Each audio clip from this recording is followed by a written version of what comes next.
Asambleísta Moisés Tagle.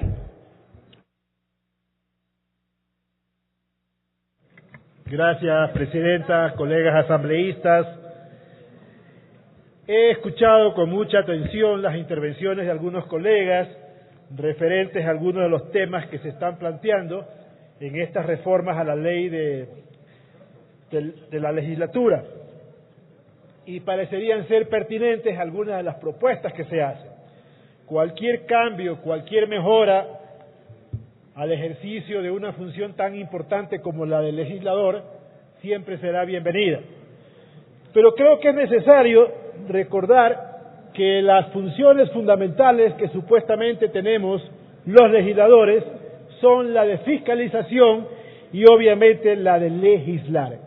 Y ambas funciones en algún momento y de alguna forma están seriamente afectadas con las actuales disposiciones de la ley legislativa. Me quiero referir en primer lugar al tema de la legislación.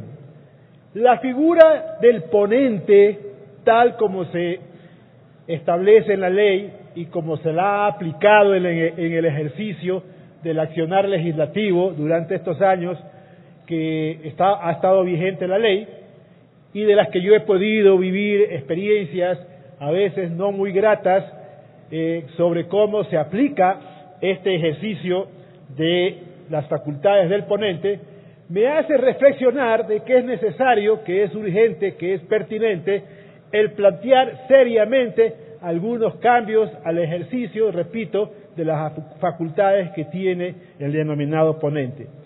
Es obvio que cualquier proyecto de ley que llegue a conocimiento del plenario deba tener alguien que lea o que proponga el informe que ha sido aprobado en su respectiva comisión.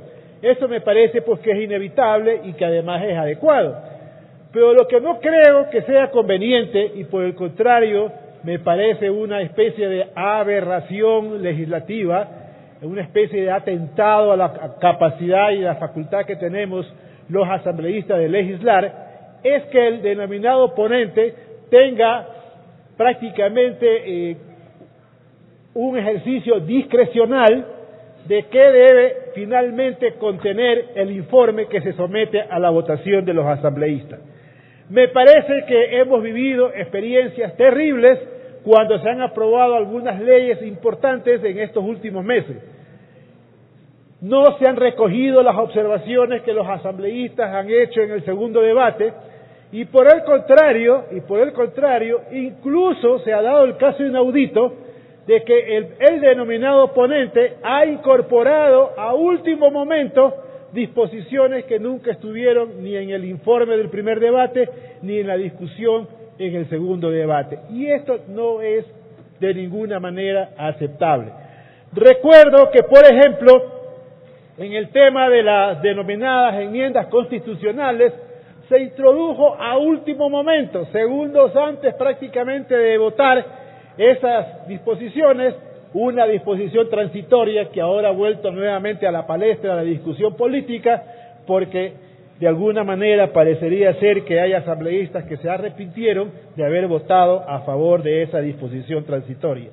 También quiero recordar lo que ocurrió, por ejemplo, en el caso de la creación de la denominada Superintendencia de Comunicación. Ese fue un asunto que se sugirió a último momento y se incorporó finalmente en el texto que se sometió a votación. Un tema tan importante y que además ha generado tanta controversia en el ejercicio y la aplicación de la denominada Ley de Comunicación. Y así por el estilo podría mencionar varios casos en donde, repito, a último momento, segundos antes de la votación, se han introducido cambios al contenido del proyecto que se pone a consideración de los asambleístas. Esto, colegas, no puede seguir permitiéndose y es necesario, es urgente por el bien del accionar, por la responsabilidad que tenemos los asambleístas, el que tiene que cambiarse algunas reglas referentes al accionar del ponente. Y obviamente lo más sensato parecería ser que el ponente regrese a la comisión en donde se trató el proyecto de ley con todas las observaciones que se hayan planteado en el segundo debate, y que sea en el seno de la comisión en donde se apruebe finalmente el texto del proyecto que se vaya a votar en la siguiente sesión en la Asamblea Nacional. Yo creo que eso garantizaría el pleno ejercicio, repito, de una de las facultades que tenemos los asambleístas, que es la de legislar. El otro tema sobre el cual también se ha hecho alguna referencia por parte de algunos colegas tiene que ver con el ejercicio de la fiscalización. Me parece que hay un consenso de que ya no se pueda en el seno de la Comisión de Fiscalización archivar un pedido de fiscalización como está ocurriendo hasta ahora con la vigencia de la actual ley. Creo que es importante que esa prerrogativa solamente lo tenga el plenario de la Asamblea Nacional y por lo tanto mi apoyo a esa iniciativa, porque de alguna manera se garantiza de que un tema tan importante, tan delicado, tan fundamental para el pleno ejercicio de la democracia se lo resuelva en la máxima instancia de la Asamblea Nacional. También quiero referirme brevemente a algunas intervenciones con respecto a el incumplimiento de sus obligaciones que estarían realizando algunos colegas asambleístas al no asistir como corresponde a las sesiones del plenario o no asistir a las sesiones de las comisiones a las que pertenecen, o hacer trampa, venir, como diría alguien, timbrar la tarjeta y mandarse a cambiar. Pero también quiero señalar otras cosas sobre las cuales es importante que tengamos muy presente, y es el hecho de que algunos asambleístas que los tenemos perfectamente identificados, tienen una particularidad de ausentarse cuando se va a votar leyes que son muy importantes, que son muy políticas, que pueden tener consecuencias futuras para el tema político. Y lo curioso de estos asambleístas, que repito, los conocemos exactamente quiénes son, ¿no? Y que cuando ya se va a votar en el segundo debate un proyecto de ley, miramos al respectivo curul y lo vemos vacío porque ya sabemos que la costumbre de ellos es no venir a votar. Ocurre que luego se llenan la boca en las entrevistas en los medios radiales y en la televisión hablando sobre precisamente los proyectos de ley sobre los cuales ellos nunca votaron.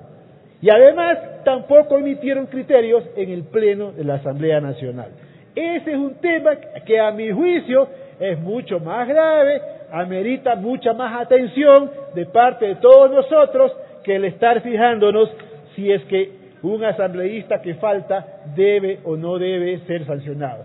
Por supuesto que creo que deben haber sanciones económicas, que deben haber incluso sanciones de suspensiones temporales a aquellos asambleístas que no cumplen plenamente con sus obligaciones, pero de ninguna manera puedo estar de acuerdo que la Asamblea Nacional, a través de la aplicación de la ley orgánica de la legislatura, pueda destituir a un asambleísta que es un funcionario, un servidor de elección popular, un dignatario de elección popular. Solamente el pueblo puede revocar el mandato de un asambleísta, y de hecho la Constitución y la ley prevé el mecanismo para que eso pueda eventualmente ocurrir. No hay artículo de la Constitución, a mi juicio, que permita que semejante barbaridad pueda facilitarse a través de la ley legislativa. Finalmente, quisiera también referirme muy brevemente a algo que señaló Luis Fernando Torres y que me parece pertinente que recuperemos la memoria todos. Si algo ha ocurrido en estos últimos años es un ataque sistemático por parte del Ejecutivo para tratar de disminuir la majestad y la importancia y el rol que desempeña la Asamblea y los asambleístas en el quehacer colectivo de una sociedad como la del Ecuador.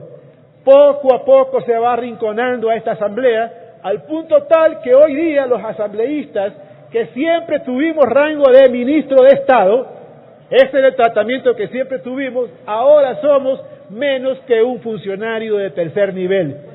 ¿no? Puestos a dedo. Aquí funcionarios de cuarto y quinto nivel se dan el lujo de no asistir a convocatorias de las comisiones, de no dar ninguna explicación alguna por su no asistencia, mostrando un gran irrespeto por la Asamblea Nacional. Por lo tanto, colegas asambleístas, también en ese sentido, mi recomendación sería que se incorporen medidas en esta ley que permitan recuperar la majestad de la Asamblea Nacional. Muchas gracias. Gracias, asambleísta.